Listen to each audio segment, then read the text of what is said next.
Assalamualaikum warahmatullahi wabarakatuh. Innal hamdalillah nahmaduhu wa nasta'inuhu wa nastaghfiruh wa na'udzu billahi min shururi anfusina wa min sayyiati a'malina. Man yahdihillahu fala mudilla lahu wa man yudlilhu fala hadiya lahu. Asyhadu an la ilaha illallah wahdahu la syarika lah wa asyhadu anna Muhammadan abduhu wa rasuluh, amma ba'd. Hadirin dan hadirat yang dirahmati Allah, alhamdulillah kita sambung semula kuliah kita setelah kita berhenti berapa lama? Sepurnama lamanya, bukan sepekan.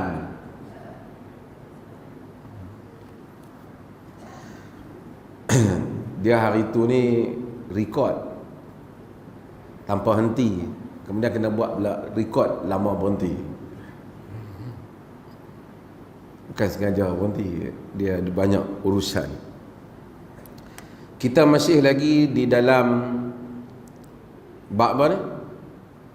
Lupa habis lah. Bab apa? Babul haid. Masih lagi dalam babul haid, dan berikutnya ialah hadis daripada Hamnah bintu Jahsh. Hadis ni agak sedikit panjang, jadi saya akan membaca hadis ni serentak dengan membaca hadis ni. Saya akan terjemah selari dengannya. Hadis yang diriwayatkan oleh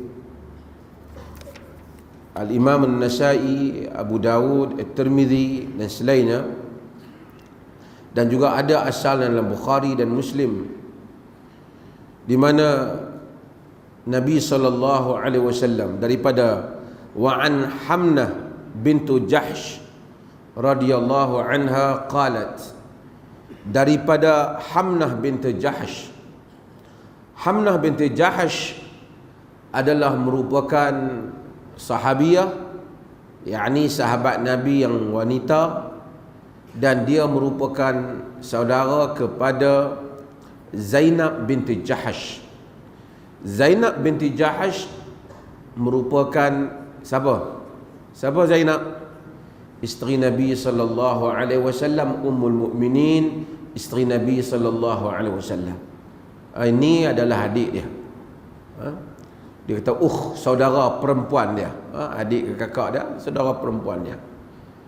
Maka hadis ni dia yang riwayatkan kerana perkara ini berkaitan langsung persoalan dia kepada Nabi sallallahu alaihi wasallam. Hamnah ni dia dulu merupakan isteri kepada Mus'ab bin Umair. Mus'ab bin Umair, jika kita ingat, dia merupakan seorang sahabat yang Nabi SAW puji dia. Mus'ab ni mak dia sayang dia. Kemudian dia pergi ikut Nabi SAW masuk Islam. Daripada Mekah dia ke Madinah. Dulu Mus'ab ni terkenal, kalau dia pakai wangi-wangian tu diketahui orang lorong yang dia lalu. Bila dia meninggal, tak ada, tutup kepala dia nampak kaki dia, tutup kaki dia nampak kepala dia, kain dia. Sehingga suatu hari Abdul Rahman bin Auf, orang yang ada duit, kaya, apabila dia makan satu hari, dia teringat Mus'ab, dia menangis, dia tak jadi makan. Mengenangkan Mus'ab dulu mewah, tapi ikut Nabi sehingga tidak ada apa-apa. Mati di dalam keadaan yang tinggal kain untuk menutup dirinya sendiri pun tidak mencukupi. Mus'ab bin Umair merupakan sahabat Nabi SAW, dan Mus'ab ini mati di dalam peperangan Uhud, syahid dalam peperangan Uhud. Setelah Mus'ab syahid, Hamnah binti Jahsh berkahwin dengan Talhah bin Ubaidillah. Kahwin dengan Talhah bin Ubaidillah. Talhah bin Ubaidillah merupakan salah seorang 10 yang dijamin syurga. Sahabat ni semua syurga. Tapi ada yang istimewa 10 yang Nabi sebut fil jannah, fil jannah. Dalam syurga, dalam syurga, dalam syurga. Salah seorang mereka Talha bin Ubaidillah. Abdul Rahman bin Auf, Talha bin Ubaidillah, Zaid, Az-Zubair ibn Awam, dan 4 sahabat yang utama Abu Bakar, Umar, Uthman dan Ali. Mereka ini merupakan orang yang Nabi sebut fil jannah, dalam syurga, dalam syurga. Mereka wafat, mereka meninggal semua selepas kewafatan Nabi. Orang macam Mus'ab, tentu dah sebab dia meninggal, dia syahid semasa hayat Nabi. Sebahagian mereka tu Nabi telah sebut kelebihan mereka pada hari mereka dikebumikan. 10 ni kemudian, dan Nabi SAW jamin untuk mereka syurga. Setelah Mus'ab syahid, Hamnah kahwin dengan siapa? Kahwin dengan siapa? Baru habaq dah sihat boleh lupa. Biar betul mengaji ke apa ni? Kau duk tengok je kan, pasal apa dia pakai baju kelabu pula ni? Ke apa? Duk tengok muka saya, dia mengajak. Berapa kali dia tak main hari tu ni? Apa kita sebut dia tak ingat. Dia kahwin dengan siapa? Dia kahwin dengan Talha bin Ubaidillah. Talha bin Ubaidillah ni yang mati semasa peperangan antara tentera Ali dan tentera Aisyah. Talha bin Ubaidillah dia di pihak Aisyah. Dia dan Az-Zubair mempengaruhi Aisyah untuk keluar bersama dengan pasukan untuk menghadapi pemberontak.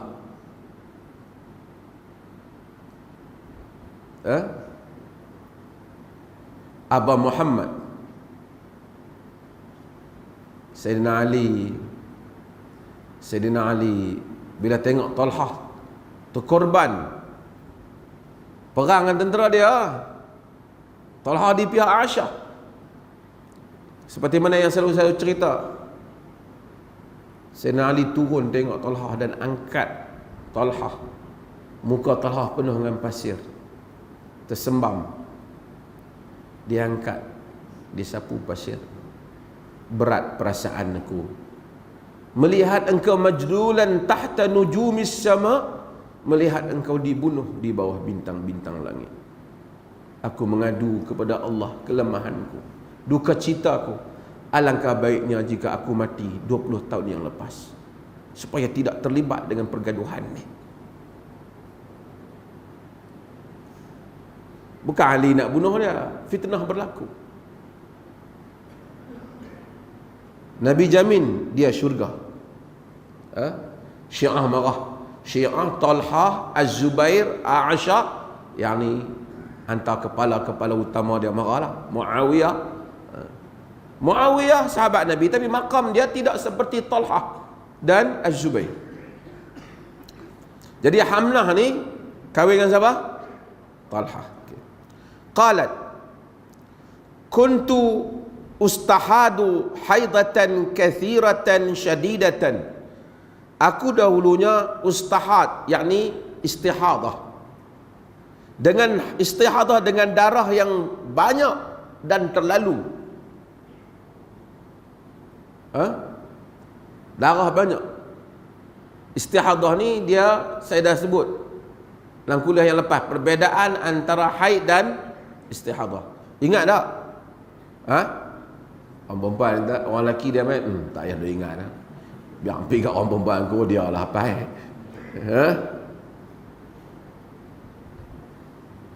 ilmu. Sebab tu bila fiqh datang, fuqaha terpaksa berfikir istihadah. Istihadah dia darah yang bukan darah haid. Yang tu yang dalam hadis. Tapi macam mana nak bezakan? Terpaksa para ulama kaji, semak, lihat adab, kaji keadaan masyarakat, kaji hadis-hadis tentang darah. Sebab tu begitulah sesuatu ilmu itu berkembang. Maka sebab itu bila datangnya Islam berkembang, ilmu kedoktoran, ilmu macam-macam. Kerana untuk jadi seorang ahli fiqh itu dia kena tahu banyak hal. Sebab itu bila orang belajar fiqh Islam patutnya dia tahu banyak. Dia tahu undang-undang, dia tahu sikit sebanyak tentang perubatan, dia kena tahu tentang alam sekitar. Kalau dia belajar, kerana itu merangkumi, kena nusus, nas-nas agama merangkumi hal-hal ini semua. Dia kata darah yang banyak, fa ataitun nabiy sallallahu alaihi wasallam astaftih, aku datang kepada Nabi sallallahu alaihi wasallam meminta daripadanya fatwa. Tu astafti, minta pendapat, religious opinion, minta pendapat. Sebab tu orang panggil fatwa. Fatwa ni maksud pandangan agama. Kalau satu orang alim tu keluar pandangan agama, itu fatwa. Zaman dulu dia tak ada lah mufti rasmi, mufti yang dilantik, dia tak ada. Orang alim saja, dia keluar fatwa, dia keluar pendapat agama, itu fatwa. Maka kita ada fatwa Al-Imam Ibn Hajar, fatwa Syekhul Islam Ibn Taymiyah, fatwa Ibn Salah.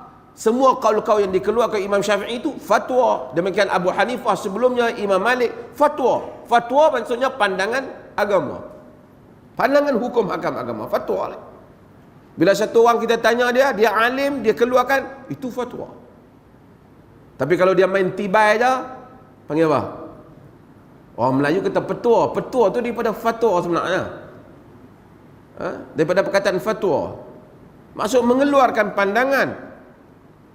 Cuma kemudiannya, apabila keadaan negara ada sistem, kerajaan lantik mufti yang rasmi. Yang rasmi untuk menjadi rujukan rasmi sesebuah pentadbiran dan kerajaan. Maka yang orang lain yang keluarkan pandangan hukum tu juga fatwa. Cuma apabila dikeluarkan oleh mufti negeri itu, dari segi pentadbiran dia anggap fatwa tu rasmi untuk sesebuah kerajaan ataupun pemerintahan. Tapi kalau orang lain keluarkan fatwa, dia bukan dilantik sebagai mufti, dan hukum yang dia keluarkan itu betul, syaraknya tepat, ataupun mengikut kaedah-kaedah hukum, fatwa tak? Fatwa. Fatwa. Cuma dia dinisbahkan kepada kerajaan, tidak rasmi lah. Di segi hukum syarak, bila kita tanya satu syekh, apa hukum sekian-sekian? Benda ni tak ada zaman dalam hadis, tak. Kalau kita tanya apa hukum minum arak, tak payah fatwa lah. Apa hukum zina, tak payah fatwa. Tapi apabila mari perkara yang tak mudah, nak kena buat satu kajian, semakkan, kena faham dalil, itu nama fatwa. Siapa pun yang keluarkan dia fatwa. Bila dia alim, dia faqih, dia keluar, dia fatwa. Rasmi tak rasmi, itu soal pentadbiran. Okey. Astaftih, aku datang tanya fatwa daripada Nabi. Faqala innama hiya raqdatun minasyaitan fatahayyadi 6 ayyamin aw 7 ayyamin thumma ghtasili. Banyak tu dulu. Nabi kata innama hiya raqdatun minasyaitan. Sesungguhnya dia merupakan hentakan daripada syaitan. Raqdah ni yakni stroke, step. Dia dengan kaki dah. Dia hentakan daripada syaitan. Nabi kita hentakan dengan syaitan. Yakni syaitan mengelirukan. Syaitan itu berjalan dalam darah anak Adam. Nabi SAW kata, bila dia keluar darah lain, orang haid dia berapa hari? Katalah haid 5 hari, 6 hari, 7 hari. Ini sampai sebulan tak berhenti. Banyak pula tu. Nabi kata raqdatun minasyaitan.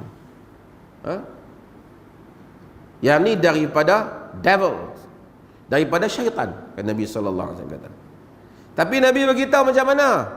Fatahidi sittata ayyam, maka engkau haidlah. Maksudnya bukanlah engkau haidlah, maksudnya nak faham, kau kira haidlah 6 atau 7 ayyam ataupun 7 hari.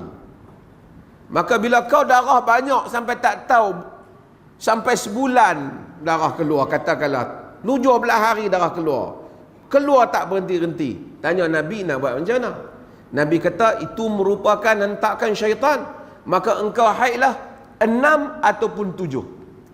Dalam hadis biasanya bila dia kata sekian ataupun sekian,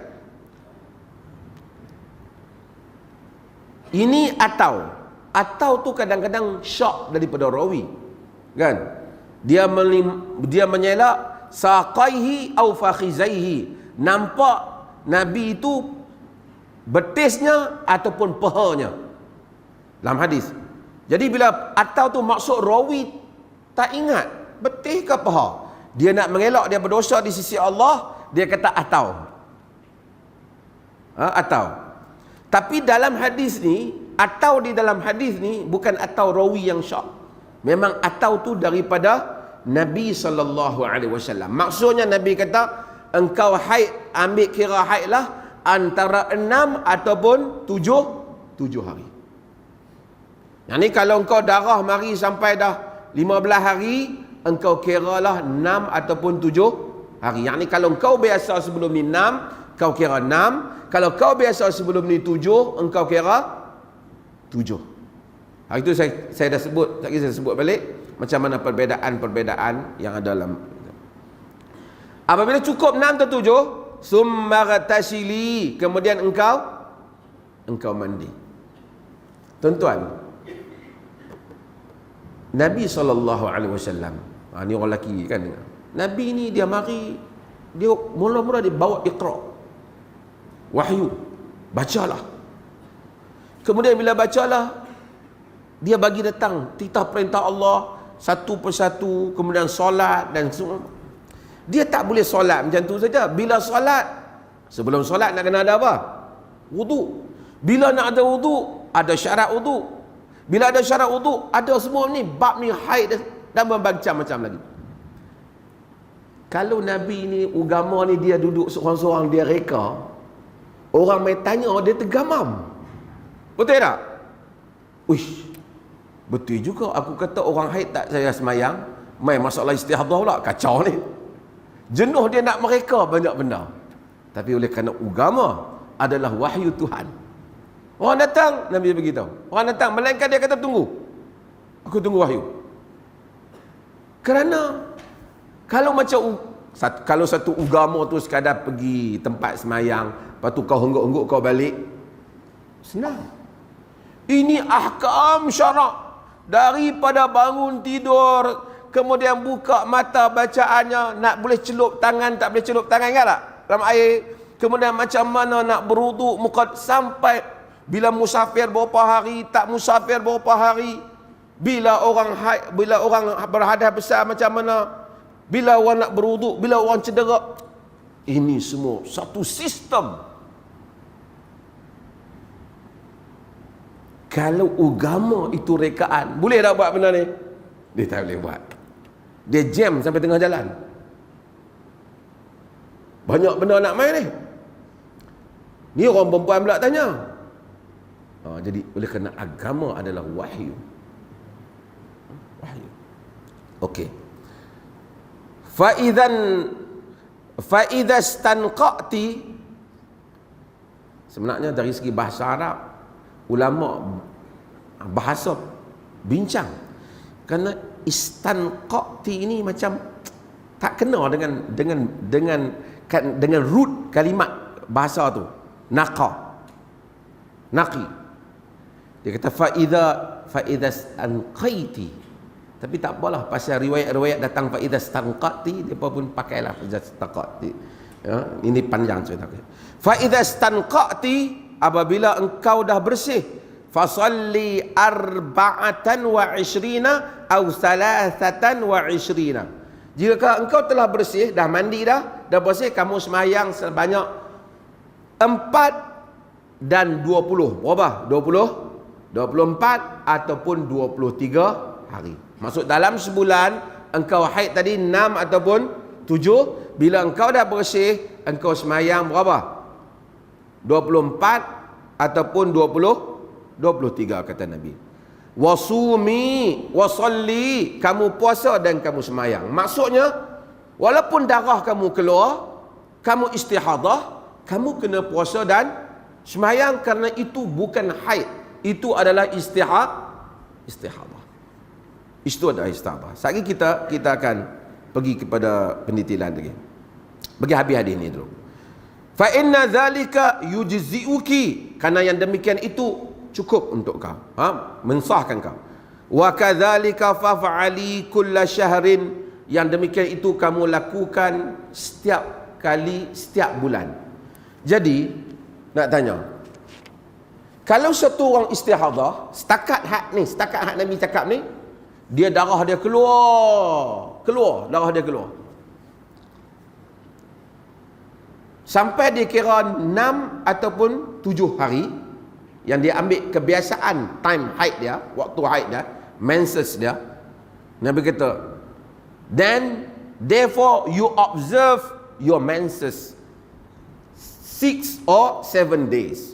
Kamu tengok masa kamu haid itu. Okey. Bila dia dah habis time tu, Nabi kata apa? Mandi.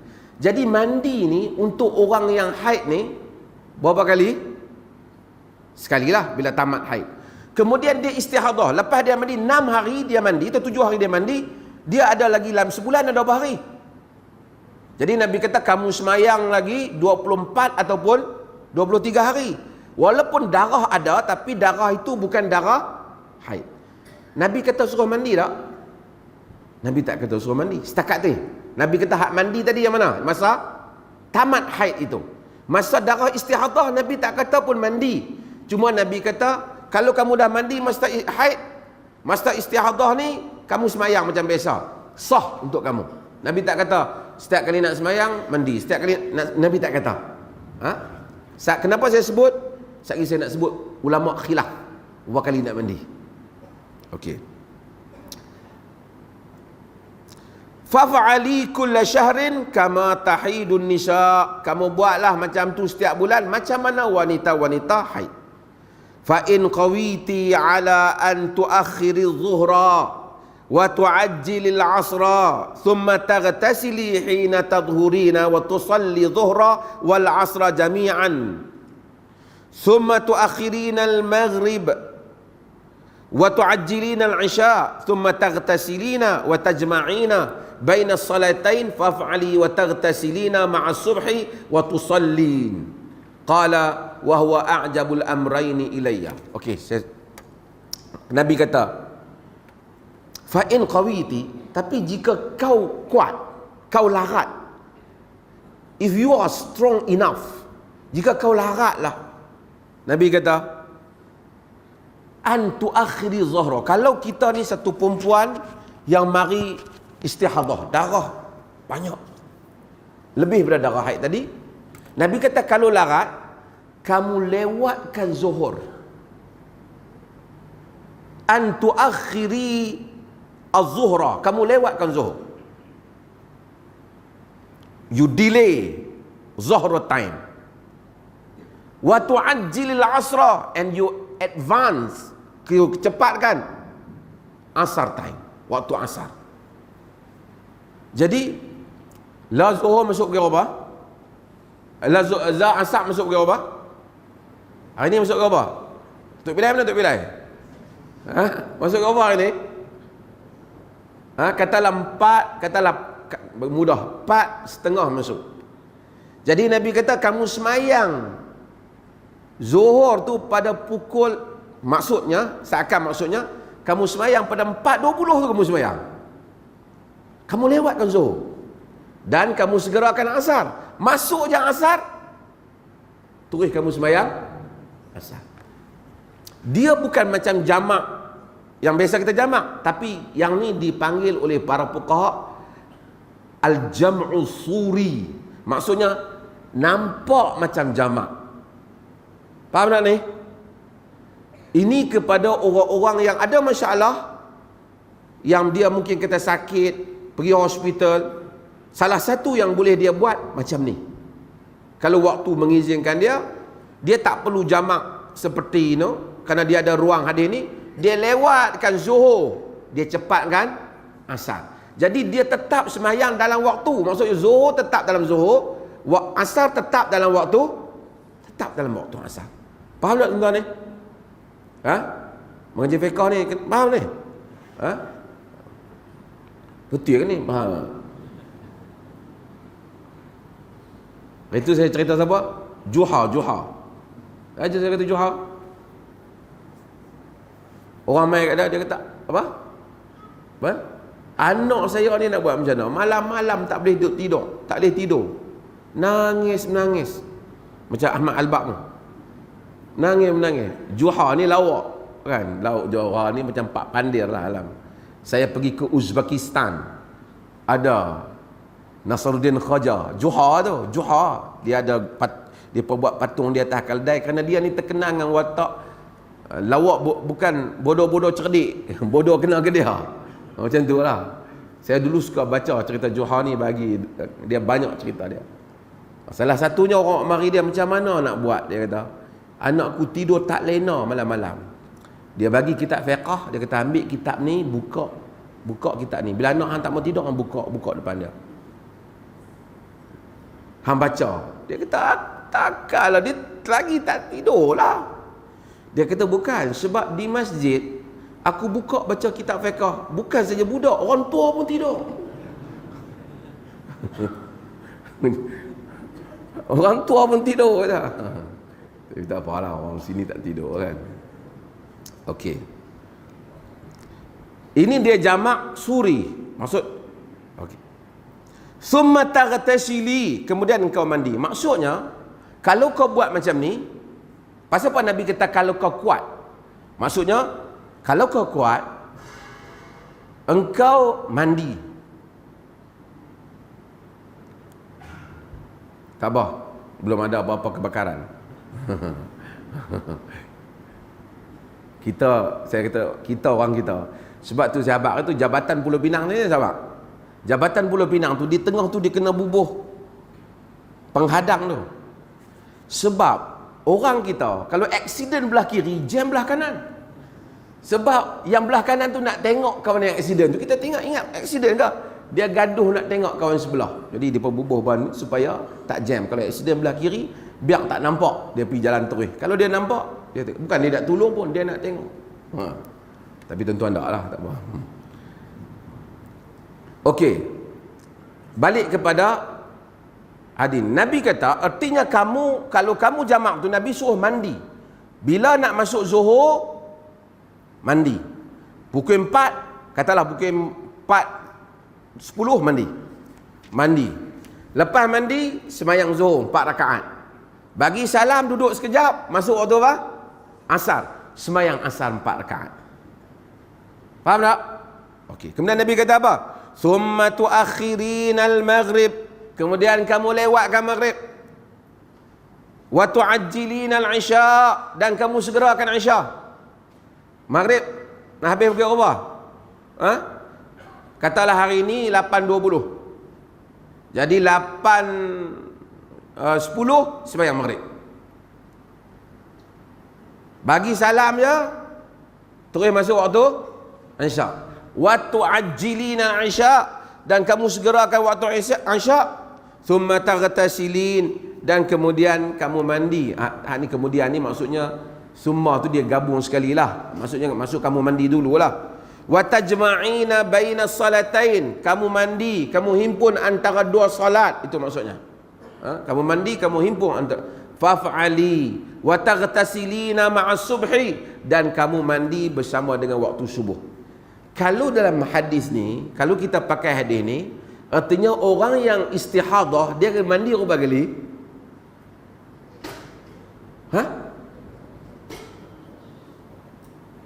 Berapa kali mandi? Baru baca tak boleh kira dah. Kan? Berapa kali? Ha? Berapa? Berapa kali? 3 lah. Zuhur dengan Asar mandi sekali. Lagi? Maghrib dengan Isyak mandi sekali. Subuh mandi sekali. Yang ni Nabi kata fa in qawiti, jika kau larat. Kalau tak larat mandi ya. Kalau tak larat wuduk saja. Maka jumhur para ulama, majoriti para ulama, ada beberapa pendapat dalam hal ini. Majoriti para ulama, mereka berpendapat orang yang istihadah ni apa? Yang darah dia melebihi darah haid. Macam mana sebelum tu? Macam mana nak bezakan dia tu?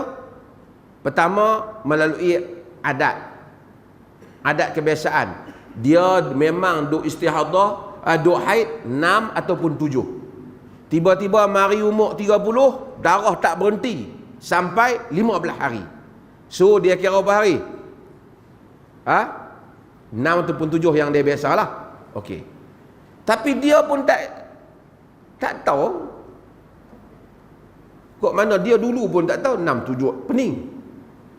Dia nak buat macam mana? Dia tengok warna. Kalau dia dapat bezakan warna. Haid seperti mana Nabi sifatkan, darahnya hitam. Kehitaman. Istihadah darahnya merah. Kerana haid adalah darah macam darah daripada kotoran, istihadah ialah darah daripada darah bleeding. Darah macam darah biasa. Kalau dia dapat bezakan warna. Kalau tak boleh beza warna, beza apa?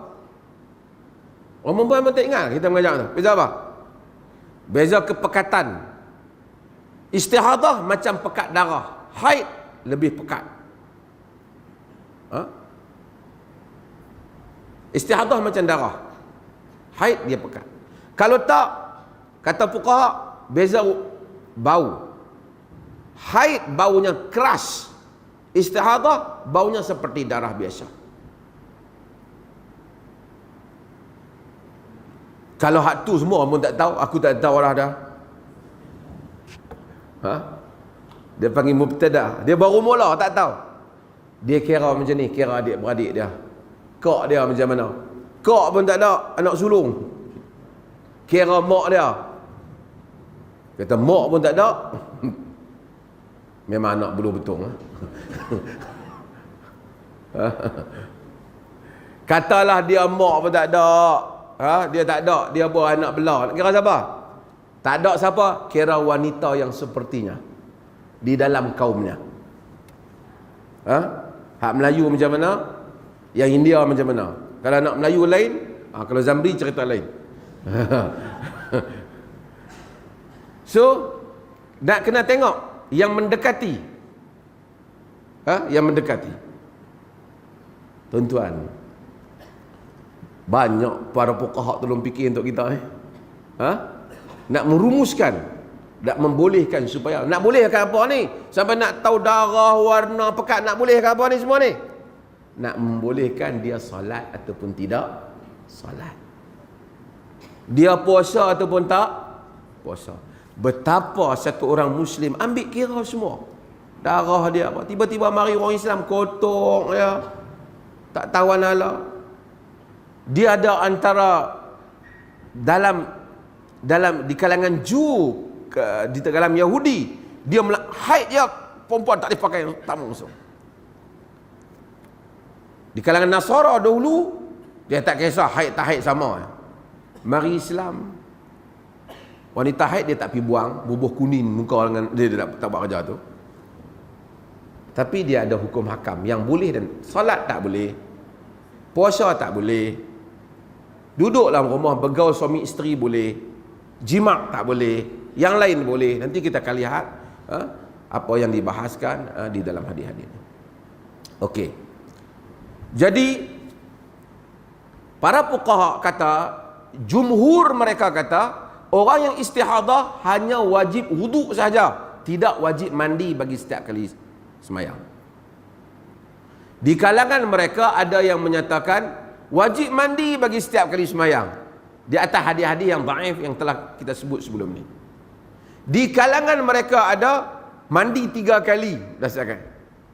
Tapi yang sahih wallahu taala alam, yang jika dia berwuduk memadai, jika dia mandi 3 kali seperti mana yang Nabi bagi pilihan tu, itu adalah sesuatu yang baik. Kerana dalam hadis ni Nabi kata qala, cuba baca, qala wa huwa a'jabul amrayni ilayya, dan kemudian Nabi kata yang akhir itu yang paling aku suka, yakni bila dia haid dia mandilah sehari sebanyak 3 kali, dia jamakkan sembahyang dalam bentuk tadi, dan dia mandilah sebanyak 3 kali. Kerana bila dia haid, dia ada darah dengan dia ada suami dia, bila dia istihadah, dia ada suami dia, takkan sepanjang masa tu dan kerana wanita yang istihadah ini dia boleh bersetubuh dengan suaminya. Yang tak boleh ialah wanita yang haid, tapi istihadah boleh. Ini yang disebut oleh jumhur para ulama, kerana kalau istihadah tak boleh. Ada wanita istihadah berbelah hari sampai sebulan pun ada. Kalau tidak, suami dia tak boleh gaul dia sebulan, demam kan, mestilah dia dibolehkan dalam hal ni. Dan sebab itu maka para fuqaha membincangkan dalam masalah ni. Okey, ini adalah perbincangan yang disebut dalam hadis ini. Dan para ulama ada sebut beberapa perkara yang saya mungkin akan sebut sikit untuk kita ambil perhatian. Salah satunya ialah kadang-kadang berlaku keliru. Perempuan ni duk haid, dia haid, katalah dia haid 6-7 hari. Dalam 7 hari dia haid tu, ada hari ketiga tak mai langsung. Hari keempat mai pula dah. Ada tak berlaku? Walau kita duk ingat aku ada tak? Tak ada lah, kita lelaki, orang perempuan lah jawab. Ada tak? Ada berlaku kan. Para ulama bincang di dalam masalah ni. Sekurang-kurangnya ada 2 pendapat. Pendapat yang pertama, Abu Hanifah, Sufyan Ats-Tsauri. Sufyan Ats-Tsauri ni imam. Kita kadang-kadang kita sebut, dia kata mazhab 4, dia sebut macam-macam. Mazhab ni banyak, yang masyhurnya 4. Sufyan Ats-Tsauri antara merupakan imam, kira imam-imam yang besar. Al-Auza'i ini merupakan imam-imam yang mana kaul-kaul mereka itu dipetik di dalam fiqh. Mereka ini, Abu Hanifah, Sufyan Ats-Tsauri dan selainnya, mereka menyatakan dalam tempoh 5, 6 atau 7 hari tempoh haid, macam mana dia berhenti pun masih dikira waktu haid. So, you kira tak payah salat. Pendapat yang kedua, pendapat ni lebih kepada dalam mazhab Syafi'i dan disebut oleh Imam An-Nawawi juga. Dia kata kalau dia berhenti lebih pada sehari, maksudnya lebih pada 24 jam, lebih pada sehari semalam, dikira berhenti darah. Dikira waktu itu tidak haid, dan dia boleh, kalau dia mai balik baru tak apa. Artinya kalaulah hari yang ketiga dia tak mai langsung, mai hari kelima pula mai, kira 2 hari itu kira tak ada haid. Susah nak kira yang tu. Kalau tanya saya, yang mudahnya, wallahu ta'ala alam, kerana kalau tidak dia nak kira sekarang haid tak haid, sekarang nak sembahyang, susah dah. Wallahu alam, mungkin bagi wanita kalau dia ni, dia boleh pegang dalam mazhab Abu Hanafi, iaitu dalam tempoh kebiasaan dia haid 7 ataupun 6 atau 7, dia kira dia adalah dalam keadaan haid. Dalam kan 2 kaul. Azan dulu.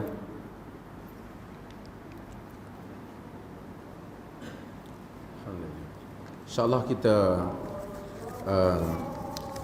tamatkan dulu hadis ni, kerana saya tahu sebahagian yang orang tua belakang, orang lelaki ni dia pening sikit lah bab haid ni. Dia kata, aku haid pun tak ada kan, orang yang haid pun tak ada lah kan.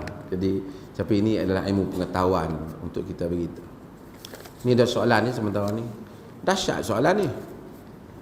Tengah-tengah jima' azan subuh berkumandang, kami kena berhenti hormat azan ke atau teruskan perjuangan? Sakan ni soalan.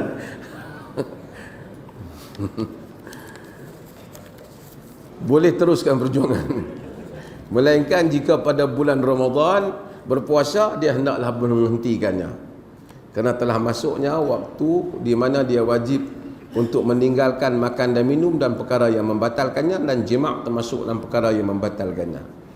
Jika sekiranya dia bukan bulan Ramadan, dia dengan azan dia boleh meneruskan seperti biasa, kerana dan tidak ada larangan syarak bahawasanya seseorang itu apabila berjima' dengan azan kena berhenti dulu kan.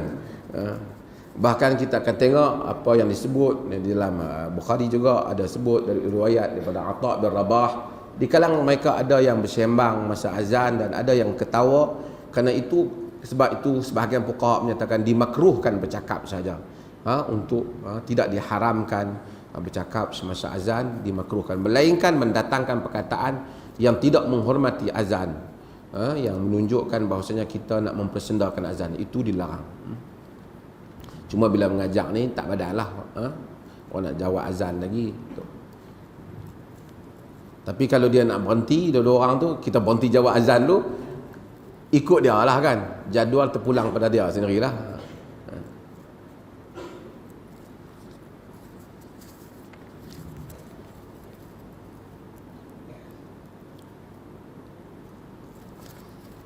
Okey, soalan tentang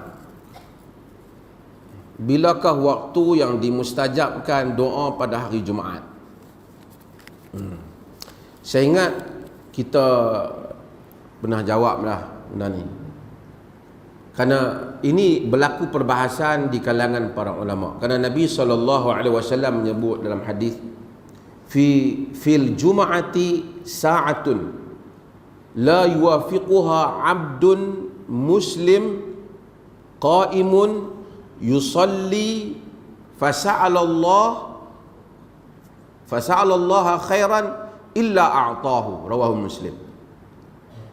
Nabi kata fil jum'ati sa'ah, pada hari Jumaat itu ada waktu, atau inna fil jum'ati sa'atan, pada hari Jumaat itu ada satu waktu, la yuwafiquha 'abdun muslimun qa'imun yusalli fasa'ala Allahu khairan illa a'tahu. Tidak ada satu hamba muslim yang bangun bersolat, qa'imun yusalli ni qa'imun berdiri berdoa. Bangun bersolat ni maksud solat ni boleh maksud doa atau membangun menunggu solat. Apabila dia kena pada waktu itu, melainkan Allah Subhanahu wa taala terima doa dia. Ni pada hari Jumaat. Bila esok ni Jumaat. Sekarang masuk Jumaat ni. Dalam Jumaat ni ada dalam hadis yang lain Nabi SAW kata yaumu jum'ati ithnan wa 'asharat sa'ah. Pada hari Jumaat isnata 'asharata sa'ah. Pada hari Jumaat ada 12 waktu. Nabi bahagikan pada 12 waktu. Nabi kata la yujad fiha 'abdun muslim, tidak ada satu hamba yang pada waktu itu dia doa sa'alallah syai'an illa a'tahu iyahu. Kalau kena waktu tu, apabila satu orang tu doa pada Allah, Allah Ta'ala akan terima doa dia pada hari Jumaat. Para ulama bahas bila waktu tu. Yang hari Jumaat doa saja mustajab. Kita biasanya nak tunggu Lailatul Qadar, apa kata? Kan? Nak pergi ke Mekah, tak apalah nak doa di Mekah. Tapi sebenarnya setiap minggu ada satu waktu doa saja mustajab. Ni janji Nabi sallallahu alaihi wasallam.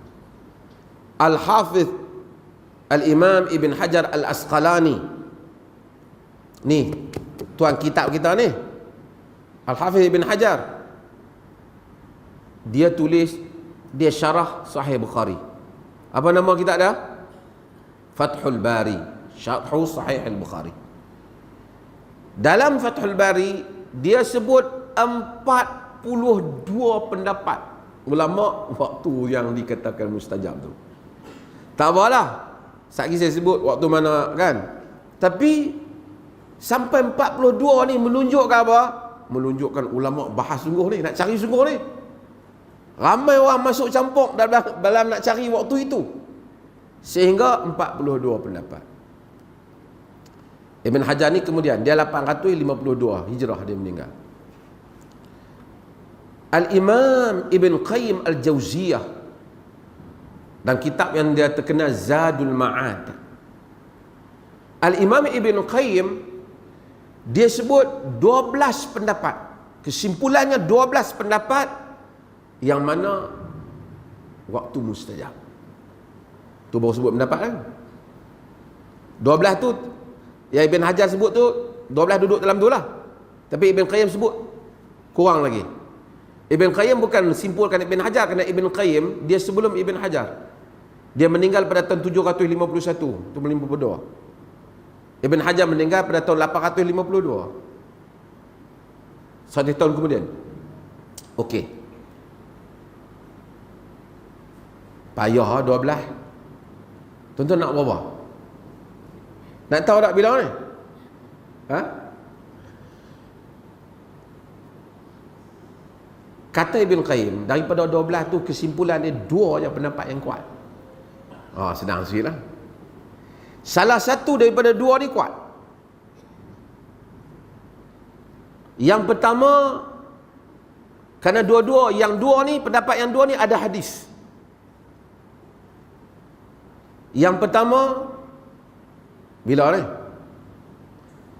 Yang pertama, apa yang disebut di dalam hadis yang diriwayatkan oleh Abu Burdah Al-Asy'ari daripada bapaknya Abu Musa Al-Asy'ari.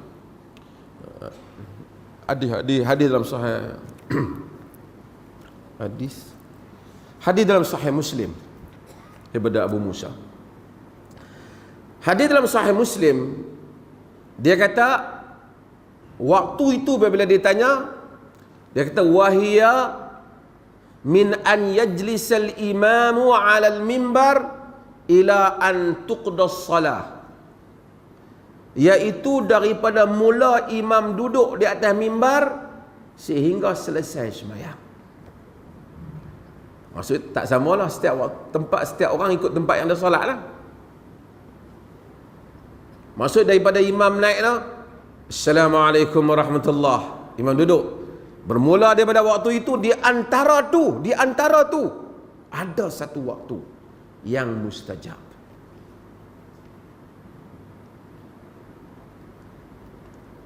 Mungkin kita tanya, masa mana nak doa, orang nak baca khutbah? Masa imam duduk, orang apa? Orang azan. Al-Syekh Muhammad Saleh Ibn Utsaimin, dia cuba jawab persoalan ni kerana dia macam cenderung pada pendapat yang pertama ni. Sekali saya beritahu pendapat yang kedua. Bagus kawan yang tanya ni. Kita semua dapat kan tahu bila nak doa kan. Okey, pendapat kata Muhammad Saleh Ibn Utsaimin, dia boleh doa. Masa khutbah takkan orang khutbah dia doa. Khutbah kita kena dengar. Masa bila dia boleh doa? Dia kata dia boleh doa semasa selepas daripada azan, kan kita baca doa azan kan, Allahumma rabb hadhihi da'wati tammah tu. Masa tu kita boleh tambah doa, kata dia. Yang berikutnya ialah kita boleh doa semasa imam khatib duduk antara dua khutbah. Sebab tu ada orang masa khatib duduk khutbah dia doa. Kerana mudah-mudahan waktu itu merupakan waktu yang mustajab. Setengah tempat dia tak doa lah, ada tehkong pula doa Allahumma salli wa duduk kan, jadi ada tekong pula. Di negeri Perlis tak ada lah kan. Kita cerita ni di kawasan Afrika sangat pendalaman. Okey. Jadi Masa tu boleh berdoa. Satu lagi kita boleh berdoa bila lagi? Dia kata min an yajlisal imamu 'alal mimbar ila an tuqda salah, daripada masa imam duduk atas mimbar sehingga ditunaikan solat. Artinya masa solat boleh lagi lah, tak habis lagi solat. Sehingga tuqda ni sehingga selesai solat. Jadi masa sujud, masa solat boleh doa. Pasal sujud adalah merupakan tempat mustajab doa. Masa bila lagi boleh? Kalau sujud ada berapa kali sujud? Dah tak ingat dah sembahyang Jumaat berapa kali sujud? Serius punya mana? Serius. Berapa kali dia? 4 kali. Ada satu lagi tempat, iaitu sebelum memberi salam.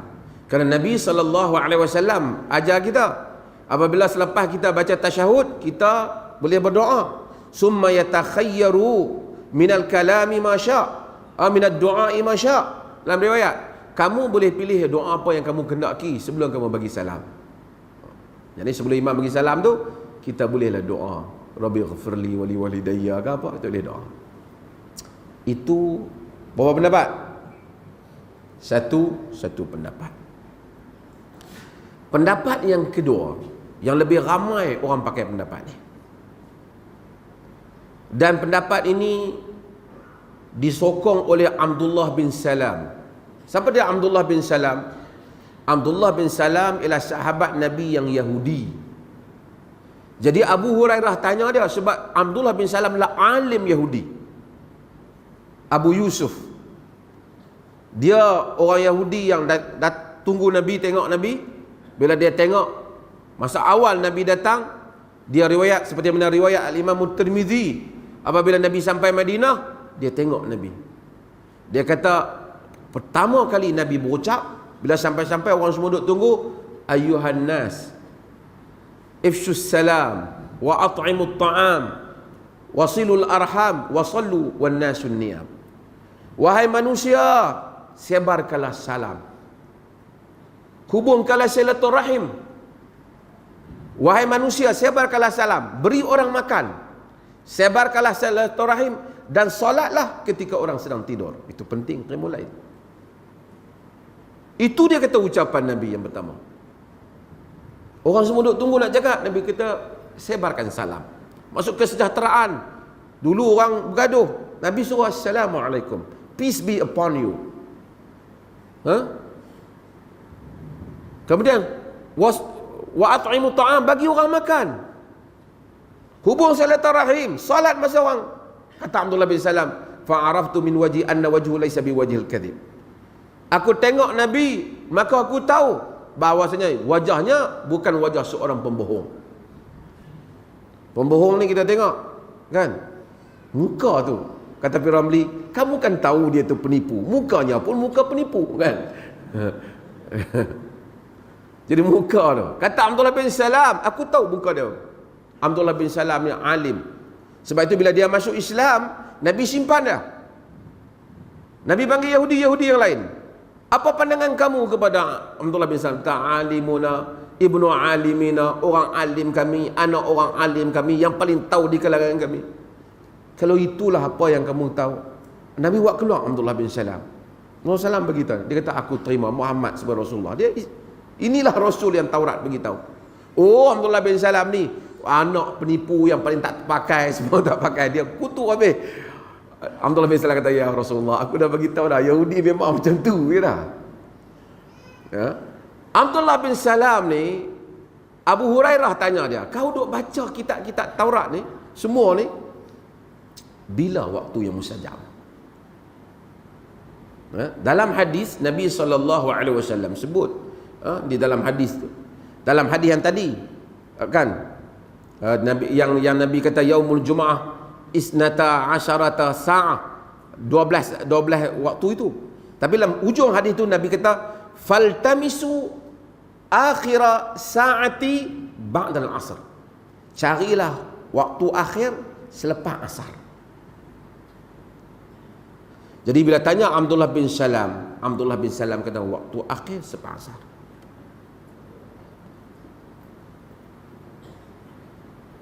Ini menyebabkan bila para sahabat bincang, Nabi tak ada, mereka semua bincang. Bila? Mereka hampir semua setuju. Waktu yang akhir selepas asar. Menyebabkan menjadi amalan salaf juga dulu, ramai di kalangan mereka. Pada hari Jumaat, saya pun kadang tak buat, di atas kelemahan, kesibukan pejabat kita semua.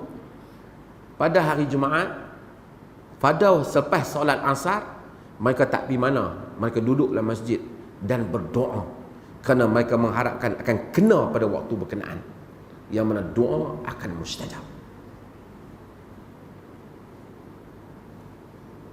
Jadi dekat nak tamat waktu asar tu, daripada lepas solat asar tu, mereka tumpu kepada doa. Akhir-akhir waktu asar,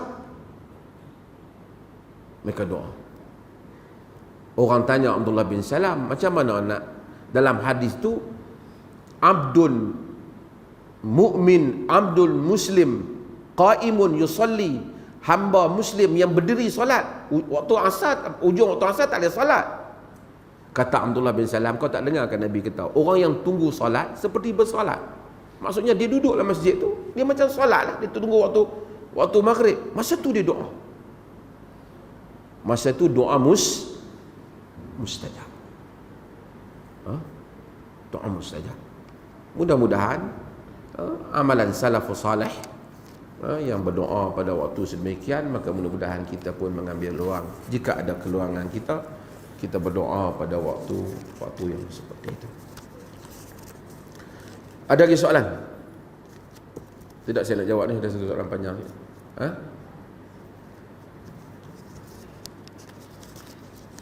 Tak ada ni, saya jawab satu soalan ni panjang sikit kalau nak jawab soalan ni.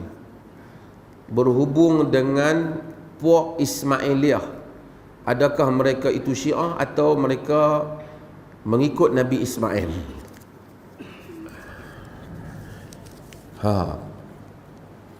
Panjang sikit, tapi tuan-tuan kena boleh larat kan nak dengar ni. Kuliah penting 5 kali.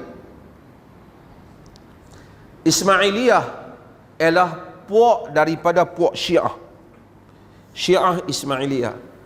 Ismailiyah ni, tuan-tuan akan tengok orang Ismailiyah ni dia kaya-kaya. Agha Khan, hak kaya-kaya. Apa puak Ismailiyah ni?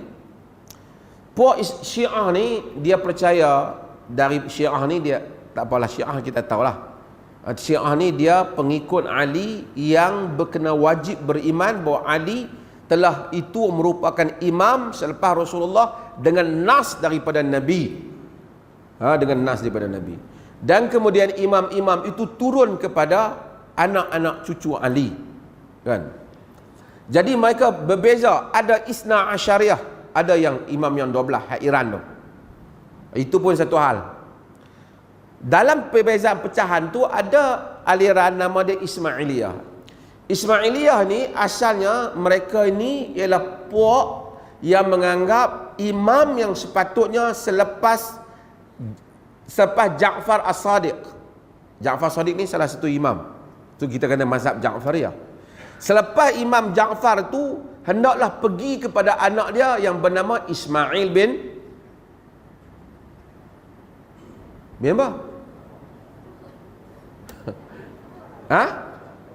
Ja'far lah saja saya tanya kan. Orang kata anak Ja'far Ismail bin apa?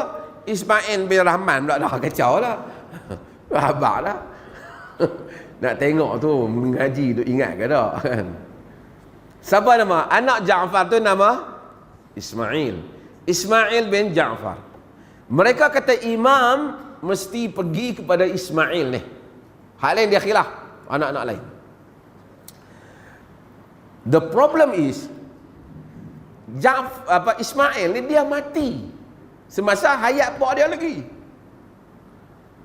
Punyalah pelik tu kan. Nak jadi imam macam mana? Semua ahli sejarah sepakat dia mati.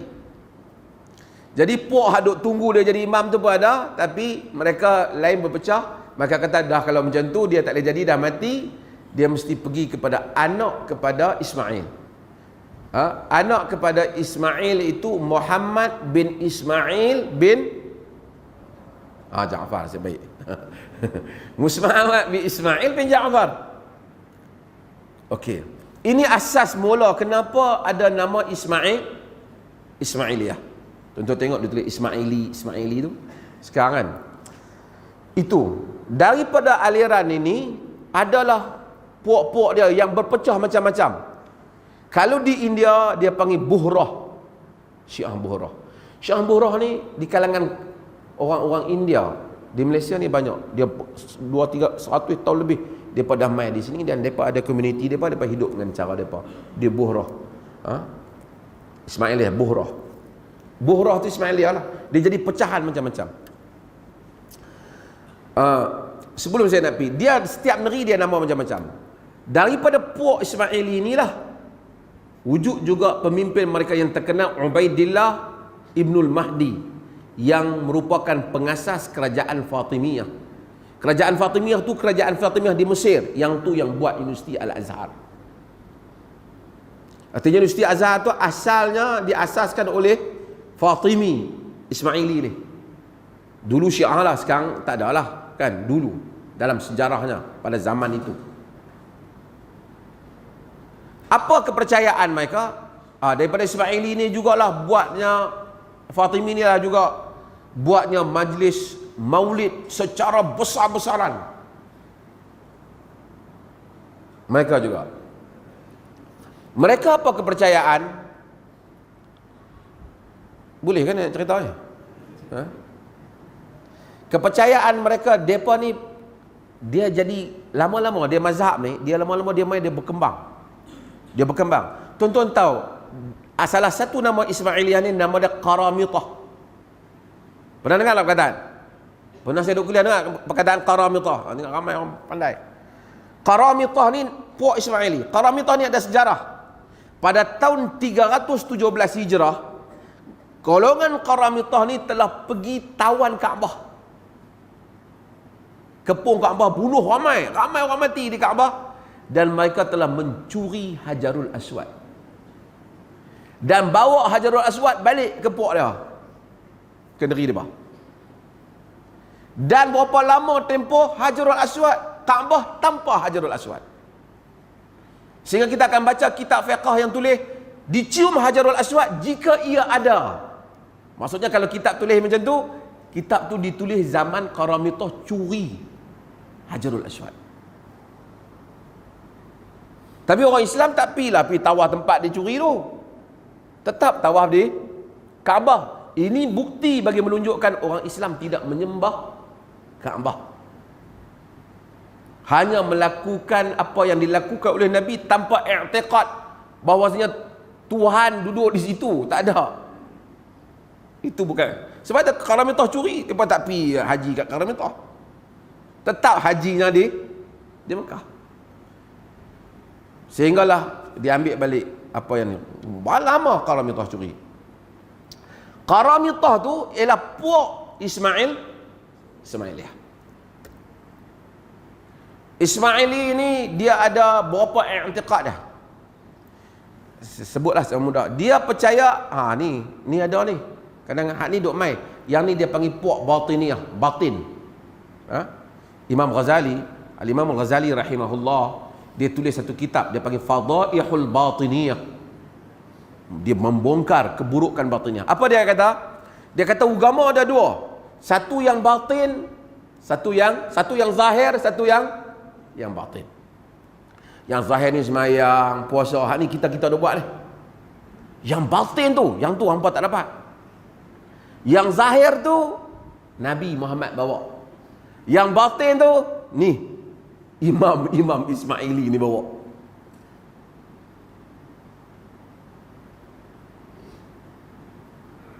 Mukjizat ada dua.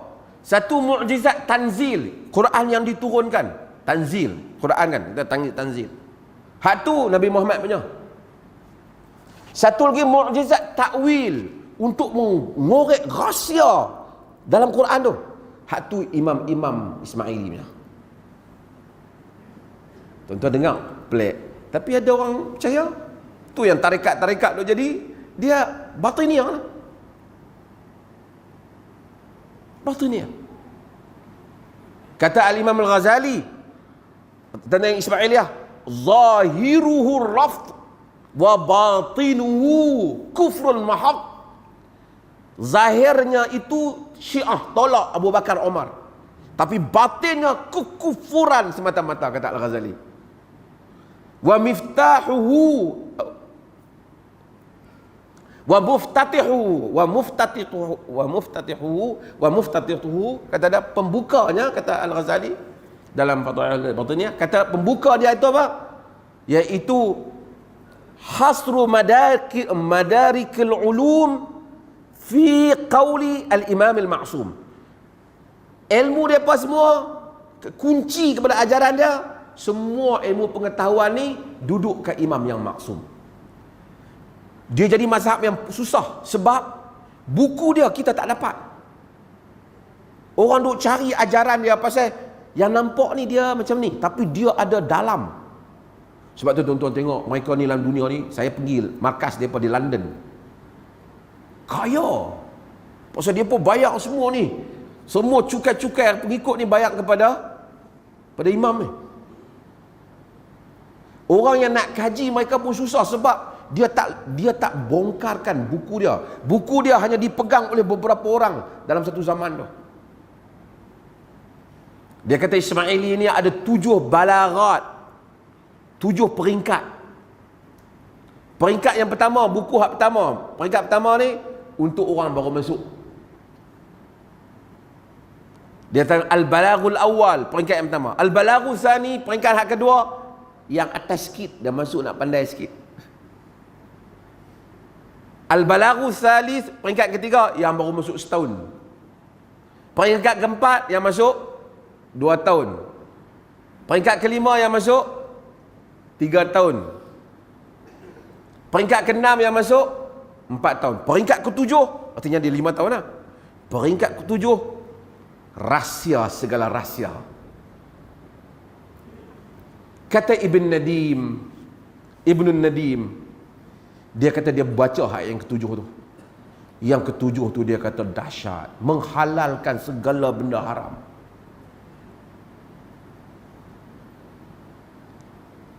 Sekarang ni tak apalah, mungkin orang Ismaili dengar dia marahlah saya cerita ni, tapi itulah yang ditulis di dalam kitab-kitab Islam Asy-Syarastani dan seumpamanya. Adapun depa hari ni macam-macam lah. Saya malas nak sebut, banyak syarikat-syarikat besar yang kaya-kaya dalam dunia ni, yang nama-nama Islam ni, banyaklah pengikut Ismaili dan mereka kaya empayar kekayaan mereka. Mereka berpisah daripada Syiah biasa ni kerana mereka hidup dalam komuniti mereka yang sangat menyimpan rahsia antara mereka. Ini jawab secara umum lah. Lain kali kita bincang lain lah. Wallahu ta'ala alam. Kira apa kan? Cukup lah. Ngaji banyak-banyak. Nanti dia akan skip lagi banyak. Mudah-mudahan Allah Ta'ala rahmati kita. Sekian. Wassalamualaikum warahmatullahi wabarakatuh.